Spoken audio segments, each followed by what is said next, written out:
오늘 살펴볼 말씀은 시편 128편과 129편입니다. 이 시편을 묵상하면서 마음에 생각났던 것은 그런 것이었습니다. 우리 형제 자매님들은 언제 찬양을 흥얼거리실까요? 흥얼거릴 때를 생각해 보면 기분이 좋을 때나 여행을 간다거나 즐거운 일을 하고 있을 때가 생각이 듭니다. 저희 어머니는 특별히 식사 준비를 하실 때 찬양을 이렇게 흥얼거리시더라고요. 그런 것들이 저에게는 찬양은 하나님께 기쁨으로 드리고 생활에서 어느 때나 하나님을 기뻐하고 감사함으로 찬양하는 것으로 이해가 됐습니다. 며칠 전서부터 계속되는 시편의 시는 이스라엘 민족이 순례길에 하나님을 찬양하는 것으로 우리는 이해하고 있는데요. 이 시편의 128편 위에 보시면 성전에 올라가는 노래라고 되어 있습니다. 이스라엘의 3대 명절에 있어서 이스라엘 백성들이 성전으로 올라가면서 읊조리고 찬양하며 했던 시편을 상상할 수가 있습니다. 그 순례자들이 하나님께 경배드리기 위해서 제사 드리기 위해서 성전을 방문하는데 올라가면서 불렀던 노래입니다.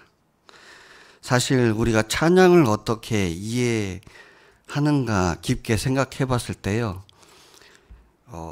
우리 입술에는 이 찬송가가 되게 익숙해져 있는데요.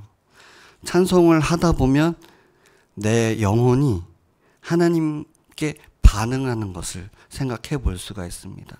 찬양한 것으로 인해서 내 영혼이 하나님이 어떤 분이신가, 내가 하나님을 어떻게 모시고 있는가, 나를 돌아보게 되고 그 찬양을 할 때 영혼이 반응하고 영혼이 샘솟는 것을 경험할 수가 있는데요.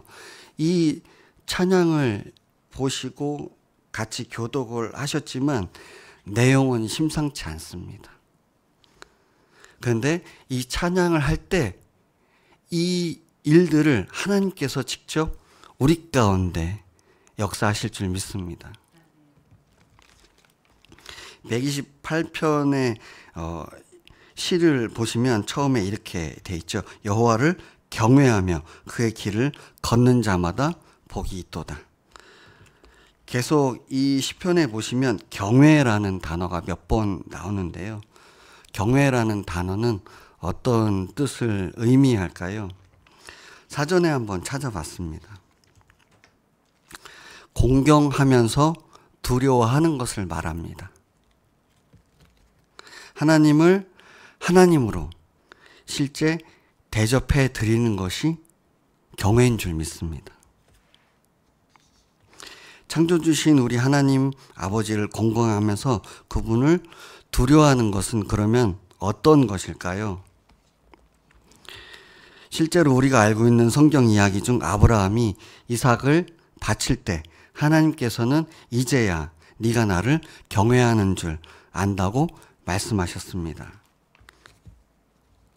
창세기 22장 12절을 읽어보겠습니다. 사자가 이르시되 그 아이에게 내 손을 대지 말라, 그에게 아무 일도 하지 말라. 내가 내 아들 내 독자까지도 내게 아끼지 아니하였으니 내가 이제야 네가 하나님을 경외하는 줄 아노라 라고 말씀하셨죠. 구약 82장을 한번 찾아보시겠습니까? 출애굽기 1장 15절에서 21절인데요.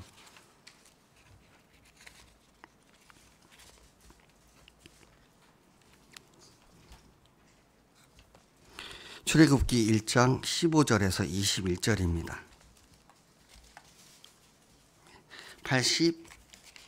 82페이지에 제 성경에는 나와 있습니다. 짧으니까 함께 다 같이 읽어보시겠습니다. 애굽 왕이 흐브리 산파 십보라라 하는 사람과 부하라 하는 사람에게 말하여 이르되 너희는 히브리 여인을 위하여 해산을 도울 때에 그 자리를 살펴서 아들이거든 그를 죽이고 딸이거든 살려두라. 그러나 산파들이 하나님을 두려워하여 애굽 왕의 명령을 어기고 남자 아기들을 살린지라. 애굽 왕이 산파를 불러 그들에게 이르되 너희가 어찌하여 이같이 남자 아기들을 살렸느냐. 산파가 바로에게 대답하되 히브리 여인 애굽 여인과 같지 아니하고 건장하여 산파가 그들에게 이르기 전에 해산하였다이다 하매 하나님이 그 산파들에게 은혜를 베푸시니 그 백성은 번성하고 매우 강해지니라. 그 산파들은 하나님을 경외하였으므로 하나님이 그들의 집안을 흥왕하게 하신지라. 애굽의 왕의 명령이 떨어졌는데도 불구하고 히브리 산파들은 하나님을 경외하였기 때문에 하나님이 그들의 집안을 흥왕하게 하신 것을 볼 수 있습니다.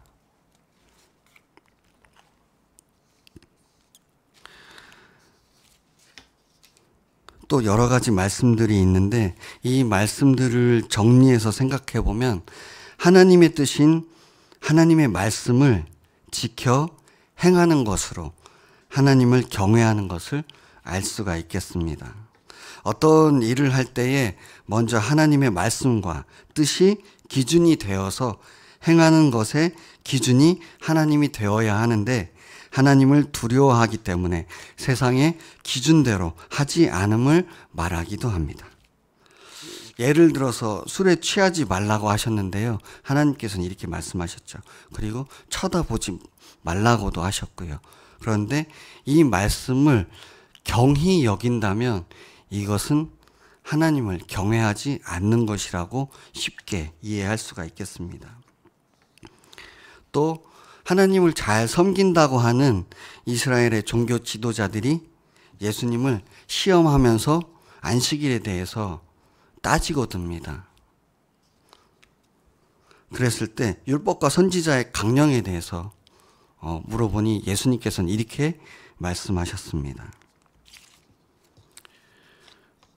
율법과 선지자의 강령은 먼저 하나님을 사랑하고 이웃을 사랑하는 것을 말하는데요.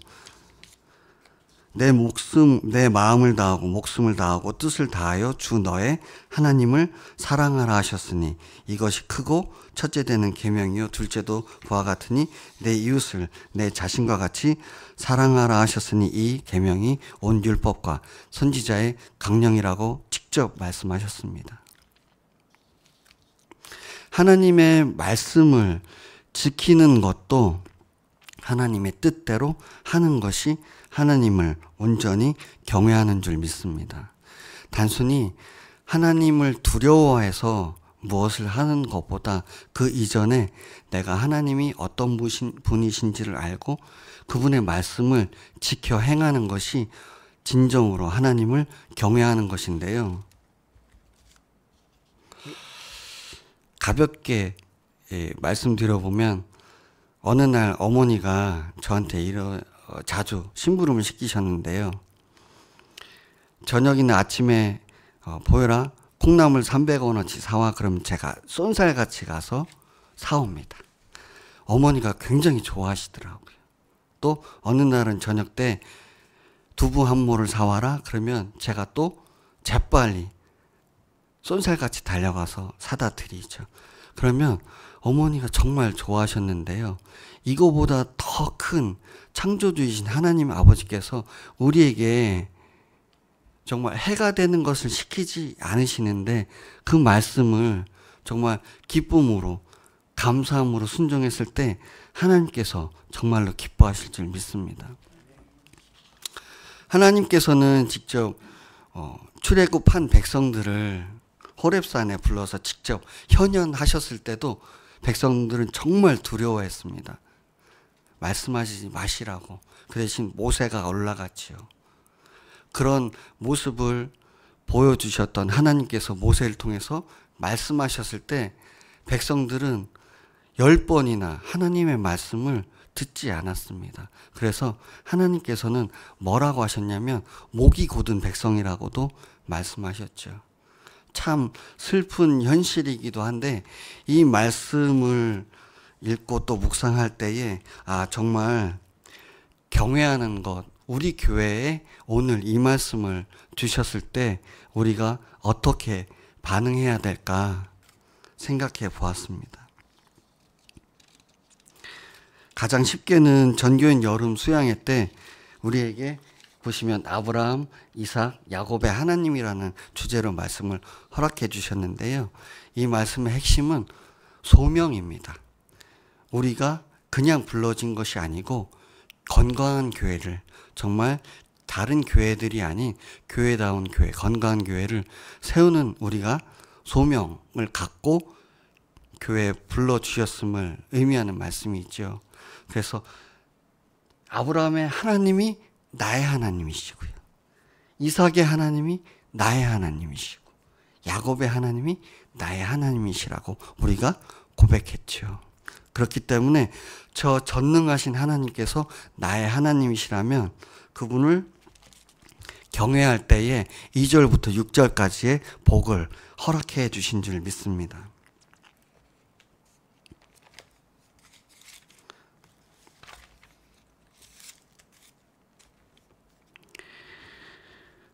내 집 안방에 있는 내 아내는 결실한 포도나무 같으며 내 식탁에 둘러앉은 자식들은 어린 감람나무와 같으리로다.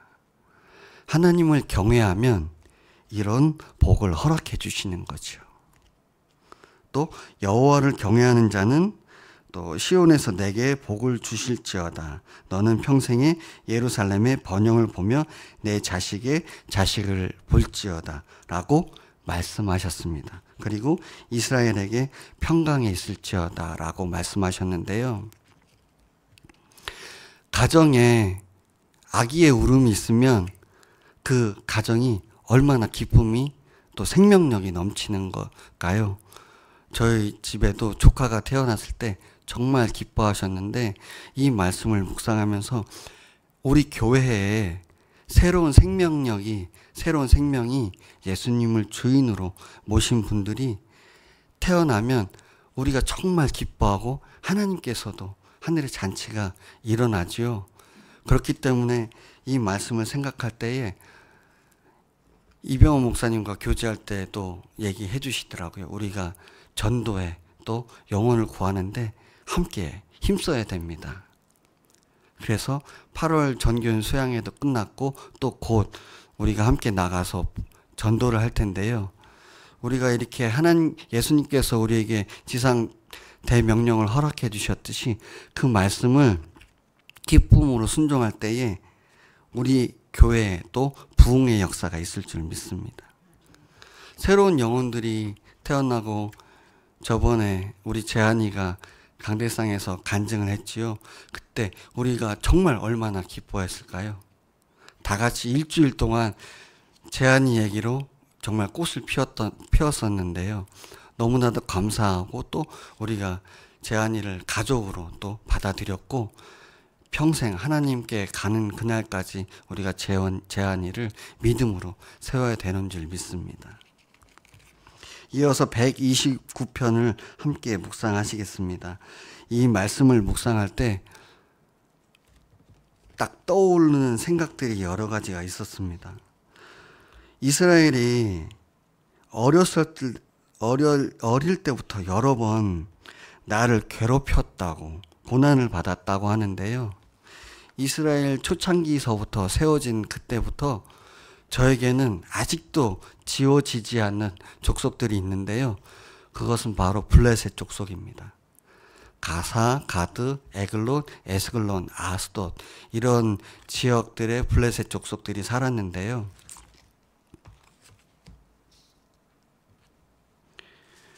가드에서는 골리앗이 나옵니다.